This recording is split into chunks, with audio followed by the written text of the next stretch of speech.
Hi అండి. Hi అండి. జగన్ గారి పర్యటనలు 2 సక్సెస్ఫుల్ అయినాయి. ఏంటి అన్న తేడా వచ్చిందంటారా ఆంధ్రాలో? 2 సక్సెస్ఫుల్ అయినాయి, 2 లేచిపోయారు కదా. అవును. సో సరిపోయింది, లెక్క సరిపోయింది కదా. అది కూడా మీ తెలుగుదేశం వాళ్ళు పుకార్లే. అది అసలు వాళ్ళకి సంబంధం లేదు, జగన్ గారికి సంబంధం లేదు అంటున్నారు వాళ్ళు. సో తెలుగుదేశం వాళ్ళు పుకార్లు అనేది ఏం లేదు. సో ఆయన పర్యటనకి వెళ్ళినప్పుడు దాని తగ్గట్టు సెక్యూరిటీ ఇచ్చుంటే కనుక ఇలాంటి విధ్వంసం అనేది జరిగేది కాదని చెప్పి అనుకుంటున్నాను. సెక్యూరిటీ బాధ్యత ఎవరిది మరి? సో చంద్రబాబు నాయుడు గారిది. సో వాళ్ళ పార్టీ ఎవరైతే కన్సిడర్ పర్సన్ ఉన్నారో లైక్ అనిత గారు ఉన్నారు కదా, సో ఆమెదే అని చెప్పి అనుకుంటే. మరి 2 చావుల బాధ్యత ఎవరిది? కదా 2 చావుల బాధ్యత ఎవరిది అంటే మనం ఏం చెప్తాం. సో ఆయన ఒక సెలబ్రిటీ కమ్ ఒక పొలిటీషియన్ ఆయన. సో ఆయన వెళ్ళినప్పుడు మినిమం సెక్యూరిటీ ప్రొవైడ్ చేయాలి కాబట్టి యాజ్ ఇట్ ఈస్ గవర్నమెంట్దే రెస్పాన్సిబిలిటీ అని చెప్పి అనుకుంటున్నాం. అంటే ఎందుకు ఆయన పర్యటన అడ్డుకోవాలని చూసారని అంటున్నారు. ఎందుకని భయపడ్డారా టీడీపీ వాళ్ళు అంటున్నారు? సో భయపడడం అని కాదు, మేబీ ఇది వర్షాకాలం కదా. సో ఈయన కోసం అందరూ వచ్చినప్పుడు ఒక టైంలో అల్లు అర్జున్ గారికి జరిగిన విధ్వంసం ఉంది కదా, చనిపోవడం జరిగింది. సో అలాంటి ఏదైనా జరిగే విపత్తులు ఉంటాయని చెప్పి. మరి అలా అంటే లాస్ట్ టైం చంద్రబాబు గారి టూర్లో కూడా 9 మంది చనిపోయారు ఒక పబ్లిక్ మీటింగ్లో. మరి దానికి ఏమంటారంటే అలాగంటే? పబ్లిక్ మీటింగ్ అంటే అది రాత, అది ఎవరి టైంలో ఎప్పుడు పోతారు అనేది. ఇక్కడ కాదు వేరే చోట పోయేటోళ్ళేమో, అది భ్రమరాత. అది అంటే అమ్మఒడి వచ్చిన తర్వాత కూడా జనాలు సత్తెనపల్లికి వచ్చారు అంటే అయినా సరే అధికార పార్టీ అమ్మఒడి ఇచ్చిన తర్వాత కొంచెం బూస్ట్ వచ్చింది. అమ్మఒడి తీసుకున్న వాళ్ళు ₹1,00,000 50,000 పైన కూడా తీసుకున్నారు కొంతమంది. అయినా సరే టీడీపీకి వ్యతిరేకత పెరిగిందంటారా? జనం ఎందుకు వస్తున్నారంటారు జగన్ గారికి? జగన్ గారికి వస్తున్నారంటే మనం లాస్ట్ టైం జగన్ గారు ఓడిపోయినప్పుడు కూడా ఒక 40% బ్యాంక్ మన ఓట్ బ్యాంక్ అనేది ఉంది ఆయనకి. సో ఆ 40% మళ్ళీ 80% చేసుకోవాలంటే ఆయన ఇలాంటివి చేయాలి కాబట్టే కదా.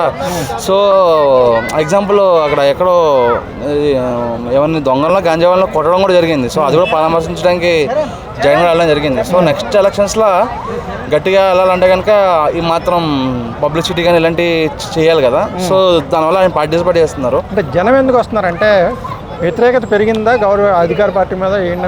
అభిమానం, అది అభిమానం అంతే. వ్యతిరేకత అనేది ఏం లేదు. సో జనాలకి ఈ డెవలప్మెంట్ కాకుండా మెయిన్ జగన్ గారు ఇచ్చే 10,000 20,000 అకౌంట్స్ ఉన్నాయి కదా, సో దాని మీద మక్కువ ఎక్కువ. సో మేబీ దానివల్ల అయి ఉండొచ్చు కదా అని చెప్పి అనుకుంటున్నాను. ఇంకా అరెస్టులు ఇంకా పర్వం కొనసాగుతున్నాను. చెవిరెడ్డి భాస్కర్ రెడ్డి గారిని కూడా తప్పుడు కేసులో అరెస్ట్ చేశారంటున్నారు. నెక్స్ట్ కొడాలి నాని గారిని కూడా అరెస్ట్ చేశారంటున్నారు. మీరేం ఎన్ని అవ్వకపోతే రెడ్ బుక్ పెట్టి లాభం ఏమని చెప్పండి. ఇక అది టెక్స్ట్ బుక్ అయిపోతుంది, రెడ్ బుక్ కాస్త టెక్స్ట్ బుక్ అయిపోతుంది. ఆ రెడ్ బుక్ అమలు పరచాలంటే ఇవన్నీ జరుగుతున్నాయి కదా. మన లోకేష్ గారు రెడ్ బుక్ పెట్టి దానికి అర్థం అన్నది. అంటే బీజేపీ జనసేన ఈ విషయంలో దూరంగా ఉన్నాయని అంటున్నారు. ఏంటంటారు? వాళ్ళు ఈ విషయానికి పట్టించుకోవట్లేదు అంటారా తెలుగుదేశం తప్ప? మేబీ ఆ విషయం దూరంగా ఉండి పవన్ కళ్యాణ్ గారిని సీఎం చేసే ఒక స్కెచ్ ఉండొచ్చు కదా. సో అట్లా కూడా మనం ఆలోచిస్తే బెటర్ కదా అని చెప్పి. ఓవైసీ గారు మాట్లాడుతూ లోకేష్కి సీఎం పదవి ఇచ్చేసి చంద్రబాబు గారు ఇంక తప్పు ఉంటే మంచిదని చెప్పేసి అన్నారు. అసదుద్దీన్ ఓవైసీ గారు మీ ఉద్దేశంలో ఏమంటారు? అంటే 1990s ఎప్పుడో ఓవైసీ గారికి చంద్రబాబు నాయుడుకి పడదన్న విషయం మనకు కూడా తెలుసు. సో ఆ కాన్సెప్ట్ వల్ల లొకేషన్ పెట్టేసి మేబీ నేను తొక్కేద్దామని చెప్పి. అంటే అసదుద్దీన్ ఓవైసీ గారు రాంగ్ డైరెక్షన్ చేస్తున్నారంటారా చంద్రబాబు నాయుడు గారిని? అంటే రాంగ్ డైరెక్షన్ అని చెప్పి అంటలేదు నేను. సో చంద్రబాబు నాయుడు అంటేనే ఒక మేధావి, ఒక అపర మేధావుల్లో ఆయన ఒక పర్సన్. సో ఈయన ఆయనకి చెప్పేంత సీన్ అయితే లేదని చెప్పి నేను అనుకుంటున్నాను నేను.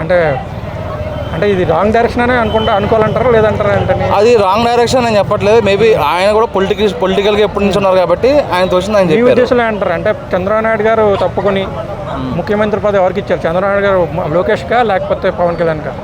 సో ఆబ్వియస్లీ వాళ్ళ ఫ్యామిలీలోనే అందరూ గట్టిన అవ్వాలనుకుంటారు కాబట్టి బయట వాళ్ళకి అయితే ఎవరు ఇవ్వడానికి ఛాన్స్ ఉంటుంది కాబట్టి లోకేష్ గారికి ఇస్తారు ఆబ్వియస్లీ. అది మేబీ ఏదైనా జూనియర్ ఎన్టీఆర్ కానీ మధ్యలో వస్తే కనుక మనం చెప్పలేం, కానీ otherwise Lokesh is the 100%. Junior NTR వస్తే జూనియర్ ఎన్టీఆర్కి ఇస్తారంటారా? జూనియర్ ఎన్టీఆర్ ఇస్తారని చెప్పి అంటలేదు. మేబీ ఆయనకి ఇంట్రెస్ట్ ఉన్నాయి కనుక ఆయన సపరేట్గా పార్టీ ఫామ్ చేసి ఆయన ఏమైనా చేయొచ్చు, చెప్పలేము. పవన్ కళ్యాణ్ గారు ఎన్టీఆర్ గారు సపోర్ట్ చేసి లేదా ఎన్టీఆర్ గారు పవన్ కళ్యాణ్ గారు సపోర్ట్ చేసి ఇద్దరు ఎవరో సీఎం అయ్యే కూడా అవకాశం అయితే ఉంది కదా, చెప్పలేము. ఇది it's political game. Okay, thank you.